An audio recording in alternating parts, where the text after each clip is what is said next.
Hey guys, it's Miss Elander, and quickly I'm going to go over what narrative writing is today so that you can start to work on brainstorming your narrative for Humans of Round Rock. I know I'm getting ahead of myself, but I just want to tell you where we're going. So at this point in class, you should have already written your warm up, finished the story, right, about the Cookie Monster, and then written down the vocabulary words in the journal for us to know and come back to later. So now we're getting to the important stuff. We're going to talk about what is narrative writing. So, narrative writing is basically a way of writing a personal story. You probably do this a lot in elementary school and then haven't come back to it as an adult. But narrative writing is important because it allows people to understand us and our worldview and our interactions with each other and our perception of how we see the world. Narrative writing is different than that classic essay you're used to. Instead of having five or introduction, three body paragraphs, and a conclusion, narrative writing follows a different structure. You start not with an explanation or a thesis statement, but you start telling the story. It's usually a personal story, but it also could be a story about another person if you don't want to write about yourself. You're welcome to interview someone and then tell their story in the same fashion. Narrative should focus on telling the details first. So, again, instead of that introductory paragraph that you're used to, or one of those cheesy hooks like, once upon a time, or since the beginning of time, or have you ever heard of friendship? Those all suck in the most loving way. They teach you those in the fifth grade. Don't use them now. Instead, start talking about details. So when you're telling a narrative story, you want to start in the moment.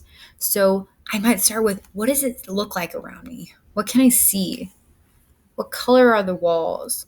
What am I touching? What does it feel like? Is the room hot? Is it cold?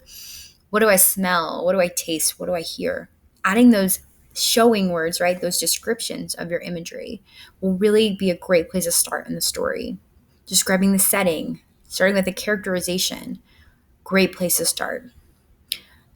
You should show mostly in the beginning what's happening through those detailed descriptions by setting the scene, right? Think about a movie you watch when you're pulling through and you're just seeing all the things and you're getting caught up in it. That's how you want to start a narrative.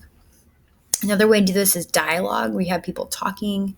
But as long as you're describing something and sticking to a particular moment, you're going to be good. The other thing with narrative writing is you don't write the thesis in the very beginning. It's not a very good movie if I tell you how it's going to end in the beginning. Instead, you want to build in your thesis at the very end of a narrative, whatever message you want to carry. And with a thesis, it doesn't always have to be happy or moral. How do you view the world? What do you want people to know about you and how you see the world? That might be moral. It might be like a lesson you should teach people. Or it could be maybe more realistic and maybe sad. Maybe you want to talk about how hard work doesn't always pay off or how not everything is fair. Those are kind of the memories that stick out the most in our lives, right? When we actually don't get what we want. So, just to recap, narrative writing is a little bit different. It's a personal story instead of a hard structured essay. It's a lot more fun. You can use I, you can describe yourself, and you get to use detailed language and talk about descriptions of things. Instead of starting with your message, you get to end with it and wrap everything up. So let's take a look at our green lady example that we've been using and see how this all plays in. So if you remember our green lady, she starts talking in the action right off the bat. Same thing, right? It's not an instant. It's something you do over a period of time. She's starting almost like halfway through a story, right? She's describing how she became the green lady. She didn't start at the top saying, treat others like you want them to treat you. No, she doesn't start trying to. Once when I was in high school, I decided to put green nail polish on. It changed my life. No, she starts describing that exactly, setting the scene. It's something you do over a period of time with green accent. She's using concrete details. We can visualize first her green nails and her green hair, seeing the kids at school. She even comes down all the way through this first paragraph, or the first two-thirds of the paragraph, to the pink arrow, where she's talking about letters and the kids' little waves. And she's not just saying, I interact with the kids. They make me happy. She's describing what that's like. She's saying, oh, I love children, little happy people. She's describing them further. At the very end in this blue box is where we get to that message or thesis of the whole piece, right? She says, it's all I'm looking for and all I find. It makes a big difference in life not to be closed up, right? That's exactly what she wants us to take away from this. Don't be a closed off person. Enjoy other people, look for the good in them. Whether you become a doctor, a lawyer, or a green lady, you're accomplishing what's in your heart. Whatever you give others is what you're going to receive back. What's in your heart? What's in y'all's heart, right? That's what we want to be thinking about with these messages. What do you want to carry out with this project? What do you want other people to know or understand about you? So that's what we're doing. You get to write your own Humans of Round Rock. This is your first test grade of the unit, which is awesome because it should be pretty easy, right? Today, we're just going to brainstorm. I want to talk about what the expectations are for this project. First, we're going to write something just like the Humans of New York, but it's going to be Humans of Round Rock. So, with this, your goal is to create that snapshot vignette of you, or if you're really not comfortable sharing, someone you can interview. Your snapshot will have, just like the Humans of New York, a picture that connects to it in some way and a passage.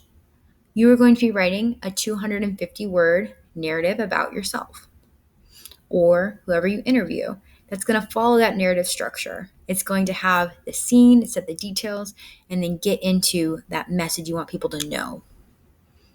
Just like the poem we did the first day of school, this is really cool writing because there aren't many times in life you get to explain why you are the person you are, to explain what moments in your life helped you evolve, and also to realize that you're still growing in your life. And anytime a moment can come and change that. We are who we are from the experiences we have, and not all of our experiences are the same.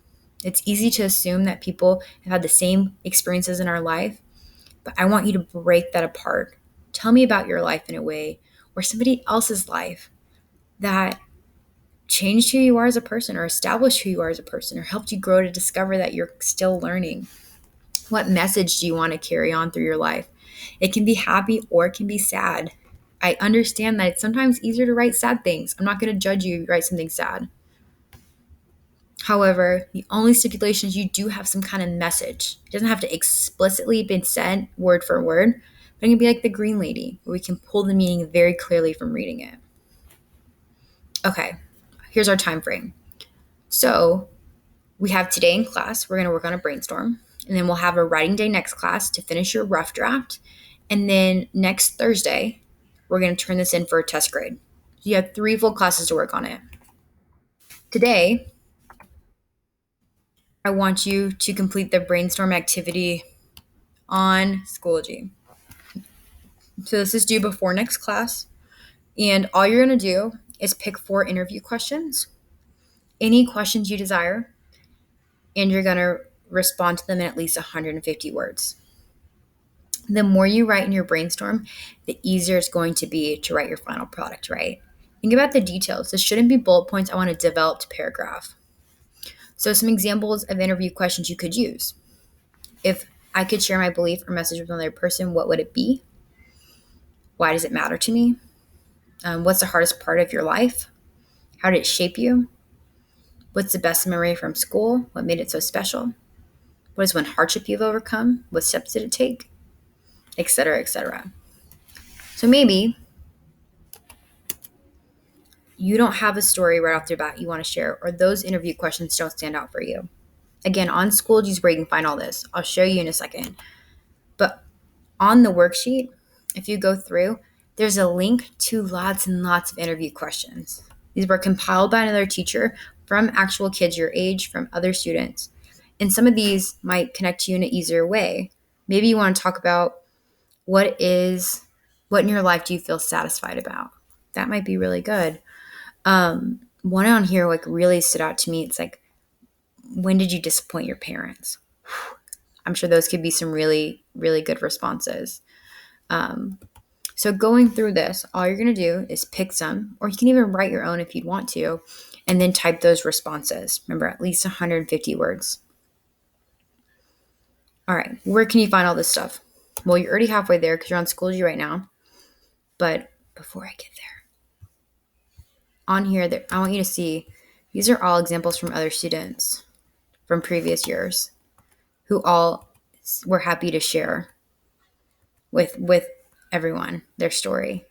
So if you're not comfortable sharing your face, you could put your dog's face. You could put in a picture without your actual face in it. You could use a photo that's a stock photo, whatever you want. It doesn't even have to be about you. It could be an interview question. So on Schoology, to find it, go to our Handy Dandy Schoology class.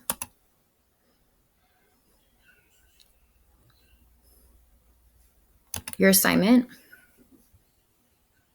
is going to be in today's folder on Schoology.